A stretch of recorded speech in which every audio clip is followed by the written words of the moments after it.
Are you done, sir? I'm not going to go back and forth here, but I'm going to answer out of respect. I would like to know. Sir, are you going to walk away or are you going to let me respond? Can you let me answer? Because I would like to give you the facts. You want to sit down and answer? Absolutely, go ahead. But I would like you to stay and not run out the door. That's all I'm asking. Okay. So I just want to go into the facts of what you're saying. And thank you for reading my emails. I appreciate that because as you can see, it's transparency and you're twisting the words, and that's okay. I get it. We're not doing this. We're not doing this. So I'm going to talk. I allowed you to talk. You're not going to be combative because that's not going to get anywhere. Okay? You can laugh at me. That's fine. But I just want to get accurate in your statements. So the reason why we were going over code enforcement is because the productivity was not there. There was no violations. So we got the violations that we wrote, right?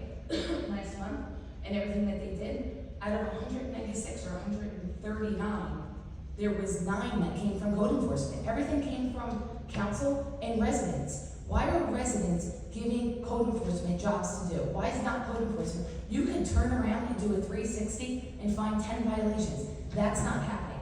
We had to put GPS trackers on their vehicles because we don't know where they're at. There's 40 hours in a work week. They wrote 3 violations. Yes, there was problems, and yes, I do stand behind exactly what I did because I believe that these residents that you're talking about that are having problems with rentals, it's an issue. It's an issue, and it is on our code enforcement. It is on our zoning board.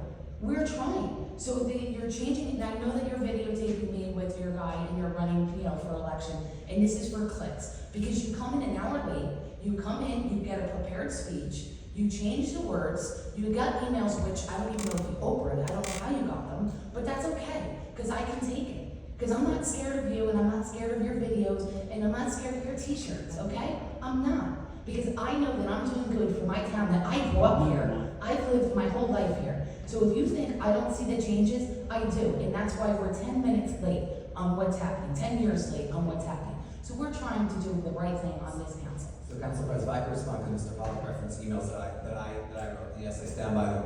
So I've been coming to council meetings for close to 9 years. There's very few residents in this room who came for 9 years. One of them is sitting in the back. And I disagree with many of the comments that were said over the years. But one thing that I very much admired was the persistence and understanding of the issues. For many, many years, residents came to complain about various code issues, and yes, illegal rentals.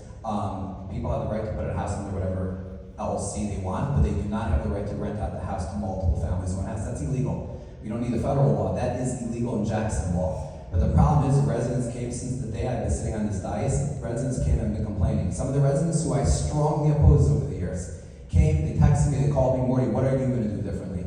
And our power as council is an oversight power. Our power is the power of the purse. That is the power the council has. And maybe you didn't have a proactive council in the past, but we started looking. Yes, I had a problem with code enforcement officers who were taking cars home for 15 minutes during lunch breaks. And when I asked, and again, I don't want to mention specific names because there's certain laws when it comes to personnel. When I asked where the cars were, why they were idling for 2 hours, and why is it that certain residents, and again, some of the residents are here in the back, some of them no longer live here, and some of them residents mentioned names before, has had to send hundreds and thousands of emails over the years about issues that it's not their job to be looking at. And some of the issues I'll agree on, some of them I don't agree on. So yes, I feel that it's time to restructure certain departments in the town, and yes, I'm going to do my due diligence, and part of my due diligence process is to talk to administration, and talk to the former business administrator, and talk to the mayor, who yes, told me, Morty, yes, I fully agree that code enforcement needs to be restructured, and yes, talk to our former business administrator, who asked me, Morty, stop sending emails, because emails will be open. I'm not embarrassed by emails, I'm proud of my emails. Yes, we had a problem in this town.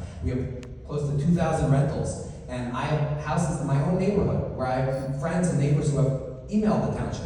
And it's been a circle. So finally we're seeing some productivity, and I'm happy with that. I'm proud of the fact, yes, to answer your original question. I think everyone in this day supports code enforcement and wants code enforcement. They want to restructure code enforcement. Every once in a while, change isn't easy.